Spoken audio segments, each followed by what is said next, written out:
খালিদ বিন ওয়ালিদের কথা শুনুন। খালিদ বিন ওয়ালিদ রাদিয়াল্লাহু আনহু উহুদের যুদ্ধ করেছেন ইসলামের এগেনস্টে। যখন নবী সাল্লাল্লাহু আলাইহি ওয়াসাল্লাম বিদায় হজের আগে যখন তিনি ওমরা করেছেন, বিদায়ের ওমরা হজটা কাজা করেছেন, ওই সময় তিনি এসে শুধু একটা চিরকুট লিখে দিয়েছেন যে যদি খালিদ মুসলমান হতো তাহলে তার জন্য কতই না ভালো। নবীজি এটাও বলেননি খালিদ আসো ইসলাম কবুল করো, তোমার আগের সব গুনাহ মাফ হয়ে যাবে, এটা এতটুকু বলেন নাই। নবীজি বলেছেন, চিরকুটে লিখে দিয়েছেন যে যদি খালিদ ইসলাম কবুল করতো তাহলে কতই না ভালো হতো। এই একটা কথাই তার মনে এমন দাগ কেটেছে, তিনি নিজে গিয়ে মদিনা ইসলাম কবুল করে আসছেন। আর তারপর তো জানেন তার হাতে ইসলামের কতগুলো বিজয় হয়েছে, প্রায় 80 থেকে 100টা ব্যাটেল তিনি লড়ছেন ইসলামের, এবং কোনো ব্যাটেলেই তিনি কিন্তু পরাজিত হন নাই। তাকে বলা হয় সাইফুল্লাহ, আল্লাহ তরবারি। এখানে একটা কথা বলি, এই মানুষকেও শয়তান ওয়াসওয়াসা দিত। এই খালিদ বিন ওয়ালিদ রাদিয়াল্লাহু আনহুকেও এই যে বললাম না, চোখ লাগা, বদনজর, ওয়াসওয়াসা, এই সমস্যা হতো। হ্যাঁ, এবং এই অনলাইনের মাধ্যমে এটা বেশি হয়। তখন তিনি এসে নবীজিকে বলছিলেন যে আমাকে একটা দোয়া শিখায় দেন ইয়া রাসূলুল্লাহ। তিনি কিন্তু বীর বিক্রম, একজন সাহসী বীর সাহাবী। নবী সাল্লাল্লাহু আলাইহি ওয়াসাল্লাম তাকে দোয়া শিখিয়ে দিয়েছেন যে আউযু বিকালিমাতিল্লাহি তাম্মা মিন কুল্লি শাইতানিন ওয়া হাম্মা ওয়া মিন কুল্লি আইনিন লাম। একটা জায়গা আছে আউযু বিকালিমাতিল্লাহি তাম্মাতি মিন গাদাবিহি ওয়া ইকাবিহি ওয়া শাররি ইবাদিহি ওয়া মিন হামাযাতি শায়াতিন ওয়া আইয়াহ। দেখেন কোথা থেকে কোথায় আসলো। মুজিজা দেখার পরেও তো বহু রাষ্ট্রপ্রধান ইসলাম কবুল করেনি, করেছে? করেনি। এখনো তো আপনার সামনে আমার সামনে মুজিজা পড়ে আছে। কি মুজিজা? কোরআন। কেউ কোরআন নিয়ে একটা ভুল প্রমাণ করুক, একটা বিধান প্রমাণ করুক যে মানবতা বিরোধী, বা এটা এই যুগে চলে না, ওই যুগে চলতো, এর মধ্যে এক জাররা পরিমাণ ভুল কেউ বের করতে পারে কিনা দেখুন। তারপরেও তো মানুষ কোরআন মেনে চলছে না। ব্যাপারটা এরকম হচ্ছে না? এখন রাজার সামনে অনেকগুলো মুজিজা দেখানো হয়েছে ঠিকই, কিন্তু রাজা তাদেরকে কবুল করে নেয়। ফিনিশিং হলো এটা। এবার এই তিনজনকে শাস্তি দেওয়া হবে। শামউনের আসল রূপ তো প্রকাশ পেয়ে গেছে।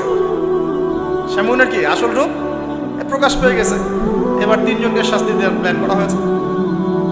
তখন তারা আল্লাহর কাছে দোয়া করে যে আল্লাহ আমাদেরকে জালেমের জুলুম থেকে আল্লাহ হেফাজত করুন। তো তাদেরকে আটকে রাখা হয়েছে, পাথর নিক্ষেপ করে হত্যা করা হবে, এটা হচ্ছে রায় ওদের। ওই সময়কার রায়গুলো এমন ছিল, রজম করে হত্যা করা হবে, বা বড় বড় কিছু গাভী ছিল ওদের, সোনার দিয়ে তৈরি বা পিতল দিয়ে তৈরি, এর ভিতরে মানুষকে ঢুকিয়ে নিজ দিয়ে আগুন জ্বালিয়ে দেওয়া হতো। চিন্তা করতে পারেন? তারপরে শুলদণ্ড ছিল, পিছনের রাস্তা দিয়ে লোহা আছে না, পেঁচানো লোহা বাকিয়ে ঢুকিয়ে মাথার মগজ দিয়ে বের করে দেওয়া। এগুলো ছিল শুলদণ্ড। একজন সাহাবী খুবাইব রাদিয়াল্লাহু আনহুকে এই দণ্ড দিয়ে হত্যা করা হয়েছে। নাউযুবিল্লাহ, সুবহানাল্লাহ। আল্লাহ পাক তাকে জান্নাতের শীর্ষ মর্যাদা দান করুন। তো এবং তিনি ওই যে বলেছিলেন ইন্তেকালের আগে, লাস্তু উবালি হিনা উক্তালু মুসলিমান আলা আইয়ি জামবিন কানা লিল্লাহি মাসরুই। ওনাকে বলা হচ্ছিল যে তোমার জায়গায় মুহাম্মদ সাল্লাল্লাহু আলাইহি সাল্লামের যদি নখ কেটে ফেলি তুমি কি মুক্তি নিবা? তখন তিনি বলেছিলেন যে লাস্তু উবালি হিনা উক্তালু মুসলিমান, আমি কোনো পরোয়াই করি না যখন আমাকে মুসলমান রূপে শহীদ করা হচ্ছে। আলা আইয়ি জামবিন কানা লিল্লাহি মাসরুই, আমাকে যেদিকেই পাশ ফেরানো হোক না কেন সেটা আল্লাহর জন্য। ওয়া যালিকা লিল্লাহি ওয়া ইয়াশা, তিনি এমন একজন ইলাহ যিনি চাইলে ইউবারিক আলা ফি কুল্লি শিলউই মুবাসা, তিনি আমার প্রত্যেকটা গোশতের টুকরায় হাড্ডিতে বরকত দিতে পারেন। এই সাহাবীর ইন্তেকালের খবর মদিনায় পৌঁছে যায়। এটা পড়ে নিন, এটা রাজির ঘটনা, রাজির ঘটনার মধ্যে পাবেন। সিরাত অবশ্যই পড়বেন, আর আমার জন্য দোয়া করবেন যে আমি চেষ্টা করছি আগামী বইমেলা আসার আগেই সিরাতের উপর একটা অনবদ্য কিতাব লেখার জন্য। আল্লাহ পাক তৌফিক দান করুন। সমস্ত সিরাতের বইগুলোকে একত্রিত করে, এবং আবার টুকটাক কিছু গবেষণা আছে ভাঙাচোরা, সহজ সাধ্যভাবে, যাতে ইয়াং জেনারেশন খুব সহজে বুঝতে পারেন সিরাটাকে, একটা মোটামুটি 500-1000 পৃষ্ঠা একটা বই আসবে ইনশাআল্লাহ। আল্লাহ পাক তৌফিক দান করে দেন। তো অনেকে অনেক টপিকের কথা বলেছিলেন আমাকে যে এটা নিয়ে লিখেন, এটা নিয়ে লিখেন, বা এটা নিয়ে লিখেন, বা আখিরুল জামান নিয়ে লিখেন। ঠিক আছে, তাই বললাম যে না, আগে রাসূল সাল্লাল্লাহু আলাইহি ওয়াসাল্লামের বরকত দিয়ে শুরু হবে ইনশাআল্লাহ। আল্লাহ নবীর বরকত যার কপালে নসিব হবে ইনশাআল্লাহ তার ফিউচারটা ভালো হবে। আল্লাহ পাক আমাদেরকে সহজ করুন, তৌফিক দান করুন। এখন এখানে এই তিনজনকে আটকে রাখার পর যেটা বলছিলাম, এবার তাদেরকে পাথর নিক্ষেপ করে হত্যা করার কথা বলা হয়েছে। আর তারা এখানে আল্লাহর কাছে দোয়া করছেন। এর ফলশ্রুতিতে ওই রাজ্যের মধ্যে দেন দুর্ভিক্ষ শুরু হয়ে গেল ভাই, একদম দুর্ভিক্ষ। ওয়ার্ল্ড কি আসতেছে দুর্ভিক্ষের দিকে? আসতেছে, সবর করেন। তো এখন আমি একটা লেকচারে বলেছিলাম যে এই ইকোনমিক স্যাংশন বা ইকোনমিক ইনফ্লুয়েশন যেগুলো হয়, এগুলো থেকে বাঁচার জন্য সূরা ইউসুফের মধ্যে একটা হেদায়েত আছে। ওই সূরা ইউসুফ আলাইহিস সালামের 7 বছর মেয়াদি যে পরিকল্পনা, ওই পরিকল্পনা যদি কেউ বাস্তবায়ন করে কোনো রাষ্ট্রে দুর্ভিক্ষ হবে না ইনশাআল্লাহ। যদি হয়ও, আল্লাহর হুকুমে যদি হয়ও, ইনশাআল্লাহ জনগণ না খেয়ে মরবে। তো 7 বছরের মেগা পরিকল্পনা কি সেটা একটু সূরা ইউসুফ ঘেটে দেখে। তার মূল জিনিসটাই হচ্ছে অপচয় নষ্ট করা, অপচয়টাকে রোধ করা। অপচয় নষ্ট করা না, মানে অপচয়কে রোধ করা, সমস্ত রকম অনিয়ম বন্ধ করা, এবং ফিউচারের জন্য খাবার এবং সম্পদগুলো সঞ্চয় করতে থাকে। যেমন আমরা কিন্তু অনেক অপচয় করি, খাবার নষ্ট করি, গ্যাস নষ্ট করি, তেল নষ্ট করি, অনেক নষ্ট করি, কিন্তু আবার প্রয়োজনের চেয়ে বেশি ব্যবহার করি। আবার দেখা যায় যে অনেক প্রকল্প হাতে নিচ্ছি কিন্তু পুরোপুরি বাস্তবায়িত হচ্ছে না, দুর্নীতি হচ্ছে, ইত্যাদি ইত্যাদি। এইগুলোকে যদি বন্ধ করা যায়, আপনি ইন ফিউচার একটা জাতির ইকোনমিক বিষয়টা সাস্টেইন করতে পারবেন ইনশাআল্লাহ। তো আমি ইকোনমিক্স নিয়ে অন্য একদিন ইনশাআল্লাহ কোনো একটা সেমিনার করবো ইনশাআল্লাহ তাআলা।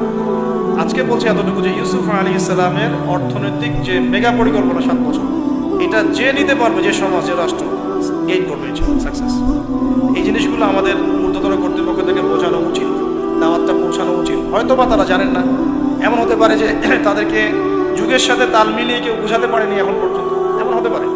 এই জন্য আমরা সবার প্রতি আমভাবে দাওয়াতের নসিহত করব, কারোর প্রতি আমরা কোনো শত্রুতা পোষণ করতে যাবো। কারণ আমাদের সমাজের মানুষগুলো কিন্তু আমাদেরই ভাই, আমাদেরই বোন, আমরা। হয়তো কেউ হেদায়েত পেয়েছে, কেউ পায় নাই, কেউ বুঝে আসছে, কেউ আসে নাই, ইত্যাদি। এখন এই মানুষগুলো দোয়া করছেন 3 জন, এইভাবে বলছি, ইউহান্না, বাউলাস এবং শামউন। হ্যাঁ, অথবা অন্য বর্ণনা আসে সাদেক, মাসদুক এবং শামউন। তারা দোয়া করছেন, এদিকে দুর্ভিক্ষ চলছে। এখন জনগণ তাকে বলা শুরু করলো যে ইন্না তাতায়্যারনা বিকুম, তোমাদেরকে আমরা এখন অশুভ মনে করা শুরু করছি, তোমাদেরকে আমরা অশুভ, অলক্ষণ মনে করছি। সূরা ইয়াসিন পড়ে দেখেন, আমরা তোমাদেরকে অলক্ষ বলি না, কুলক্ষণ, অলক্ষণে, এরকম কথা বলি না, তোমাদেরকে আমরা এখন অলক্ষণে মনে করছি। যদি তোমরা তোমাদের এই দাওয়াত বন্ধ না করো, আমরা তোমাদেরকে রজম করে হত্যা করব। এবার রজমের প্রিপারেশন নেওয়া হচ্ছে। এবার সেই ঘটনা, ওয়াজা মিন আকসাল মাদিনাতি রাজুলুন ইয়াসআ। এবার ওই মদিনা মানে কিন্তু নগর, মদিনা মানে একটা শহর, মদিনা মানে ওই শহরের দূরবর্তী একটা জায়গা থেকে, দূরবর্তী জায়গা মানে কোনটা, ঢোকার এন্ট্রান্সটা, ওই যে হাবিবে নাজ্জার মনে আছে, ওয়াজা মিন আকসাল মাদিনাতি রাজুলুন ইয়াসআ, একজন ব্যক্তি দৌড়ে আসলো, ইয়াসআ মানে দৌড়ে আসলো, ইয়াসআ ক্বালা ইয়া কওমি ইত্তাবিউল মুরসালিন, দৌড়ে এসে তখন তার ওই ব্যক্তি কওমকে বলছে, হে আমার কওম, এই রাসূলদের অনুসরণ কর। সুবহানাল্লাহ, কোন ব্যক্তি এটা? তাহলে এখানে আমাদের যারা সাধারণ মুসলিম আছে, আমাদের শিক্ষা আছে নাকি? হাবিবে নাজ্জার কত বড় একটা সাহসিকতার পরিচয় দিল এখানে। সে দৌড়ে এসে যখন শুনতে পারলো যে ওই রাসূলদেরকে হত্যা করার প্রিপারেশন নেওয়া হচ্ছে, দৌড়ে এসে কওমকে বলছে, হে আমার পুরো কওম, তোমরা রাসূলকে অনুসরণ করো। ইত্তাবিউ মান লা ইয়াসআলুকুম আজরান ওয়া হুম মুহতাদুন, তোমরা সেই রাসূলদের অনুসরণ করো যারা তোমাদের কাছে কোনো প্রতিদান চাচ্ছে না এবং তারা হেদায়েত প্রাপ্ত আছে। সুবহানাল্লাহ। ওয়া মা লিয়া লা আ'বুদু আল্লাযী ফাতারানি ওয়া ইলাইহি তুরজাউন। তাকে এবার এই হাবিবে নাজ্জারকে ধরা হয়েছে, তুইও আরেক এই গ্রুপে আছিস, তাও তোকেও ধরে মারার প্রিপারেশন নেওয়া হয়েছে, এবং তার রজমটা আগে করা হয়েছে। এই তাফসীর বলছে যে এই রজমটা আগে করা হয়েছে, শেষ পর্যন্ত এই রাসূলদেরকে হত্যা করা হয়েছে কিনা এটা আমি স্পষ্ট করে পাইনি, কিন্তু এই হাবিবে নাজ্জারকে যে হত্যা করা হয়েছে এটা স্পষ্ট করে গেছে, একদম স্পষ্ট করে জানালেন আসছে এই জিনিসটা। এখন এই তাকে ধরা হলো, তুই তাদের গ্রুপের মধ্যে একজন। সে বলছে, ওয়া মা লিয়া লা আ'বুদু আল্লাযী ফাতারানি ওয়া ইলাইহি তুরজাউন, আমি কেন আল্লাহর ইবাদত করব না? তার অ্যানসারটা এরকম, আমি কেন আল্লাহর ইবাদত করব না যে আল্লাহ আমাকে এভাবে সৃষ্টি করেছেন এবং তার কাছে আমাকে ফিরে যেতে হবে? কোন লজিকে আমি তার ইবাদত করব না? মানে তাওহীদের যত রকম সংজ্ঞা তিনি শেখালেন, বললেন, বোঝালেন, মানুষ বুঝতে চাইল। এবার তাকে রজম করা হচ্ছে এবং সুবহানাল্লাহ, ওয়া মা লিয়া লা আ'বুদু আল্লাযী ফাতারানি ওয়া ইলাইহি তুরজাউন আ'তাখিযু মিন দুনিহি আলিহা ইন ইউরিদনি আর-রাহমানু বিদুররিন লা তুগনি আননি শাফাআতুহুম শাইআ ওয়া লা ইউনকিযুন ইন্নী ইযাল লাফি দালালিন মুবিন। তিনি বলছেন যে আল্লাহ আমাকে সৃষ্টি করেছেন, সে আল্লাহর আমি ইবাদত না করে আমি কার ইবাদত করব? আল্লাহ রাব্বুল আলামিন যদি আমাকে কোনো কল্যাণ করতে চান, কেউ ঠেকাতে পারবে না। আল্লাহ পাক যদি কোনো অকল্যাণ করতে চান, কেউ আমাকে বাঁচাতে পারবে না। আর আমি যদি এই তাওহীদ জানার পরেও শিরকে যাই, তাহলে আমি স্পষ্ট বিভ্রান্তির মধ্যে থাকবো। তার লজিকগুলো কত চমৎকার। এবার তাকে হত্যা করা হচ্ছে। হ্যাঁ, সুবহানাল্লাহ। ইন্নী ইযাল লাফি দালালিন মুবিন ইন্নী আমানতু বিরাব্বিকুম ফাসমাউন। সে বলছে, ইন্নী আমানতু বিরাব্বিকুম ফাসমাউন, তোমরা আমাকে হত্যা করছো, কিন্তু জেনে রাখো যে আমি, তোমরা শুনে রাখো, জেনে রাখো না, ফাসমাউন, তোমরা শুনে রাখো, তোমরা আমাকে হত্যা করছো করো, কিন্তু শুনে রাখো যে আমি ঈমান এনেছি আমার রব এবং তোমাদের সবার রব, তোমাদের এইসব তন্ত্রমন্ত্র শিরিক কুফর এসবে বিশ্বাস করি। এবং এই রজমে যখন তার মৃত্যু হয়ে যায়, বলা হচ্ছে যে মৃত্যুর আগেই অথবা মৃত্যুর সময় তাকে আল্লাহ রাব্বুল আলামিন তার জান্নাতের ঘরটা দেখালেন।